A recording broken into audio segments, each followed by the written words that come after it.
میں تو تاریخ کو تبلیغ سے بڑا سمجھا ہوں۔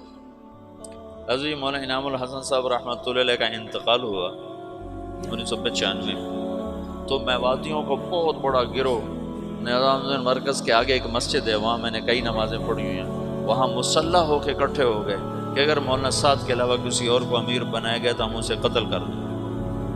وہ مولانا صاحب بچے بالکل اس وقت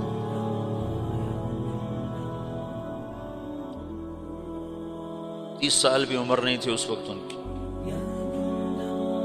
تو ہمدردیاں وابستہ ہو جاتی ہیں۔ اور ایک طبقہ مولانا زبیر صاحب کا ساتھی ہو گیا کہ اگر مولانا زبیر صاحب کے علاوہ کسی اور کو امیر بنایا گیا تو ہم اس کو زندہ نہیں چھوڑیں۔ یہ تو مفتی زین العابدین رحمۃ اللہ علیہ کو تبلیغ والے دعا دیں، جو اس وقت ان کی صلاحیتیں کھل کر سامنے آئیں۔ وہ فتوے کے مفتی تو اتنے نہیں تھے کہ بعد میں مطالعے کا موقع ہی ختم ہو گیا، شروع میں افتاء میں کام کیا تو اس سے مفتی کہلانے لگے، لیکن بعد میں تو ان کے سفر تھے، لیکن تبلیغ کا مفتی شاید ہی ماں نے ایسا چنا جس نے اتنے بڑے اختلاف کو ایسے جوڑا۔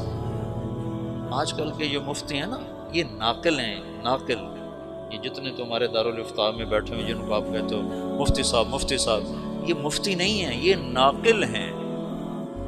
یہ تو فتویٰ نقل کر کے دے دیتے ہیں، اپنی بصیرت کے ساتھ معاملات کو سلجھانے والے کو مفتی کہتے ہیں۔ مولانا سعید خان صاحب کہتے تھے 98 میں انتقال ہوا، اس وقت کہتے تھے پاکستان میں 2.5 مفتی ہیں، مفتی احمد علی سن رہے ہو؟ کہتے تھے پاکستان میں 2.5 مفتی ہیں، 2 پورے ہیں، 1 آدھا ہے۔ میں نے کہا جی کون ہے؟ کہا بتاؤں گا نہیں، بتاؤں گا۔ مفتی اس کو نہیں کہتے جو بدائے ثنائے سے فتویٰ نقل کر کے دے دے، اور عالمگیری سے اور تمہاری وہ کیا ہے در مختار سے یا ان کتابوں سے تمہیں فتویٰ نقل کر کے دے دے۔ یہ تو ناقلین ہیں۔ اب تو یہ بے وقوف 1 سال تخصص میں کرنے کے بعد خود اپنا نام کے ساتھ مفتی لکھتا ہے، مفتی طارق جمیل۔ تو الو کو عبارت پڑھنی نہیں آتی اور خود اپنے نام کے ساتھ مفتی لکھواتا ہے۔ مفتی کا مطلب ہے مفت کی کھانے والے، ویلیاں کھاوانا۔ مفتی اس کو کہتے ہیں جو اپنی بصیرت کے ساتھ مسائل کی گتھیاں سلجھا دے۔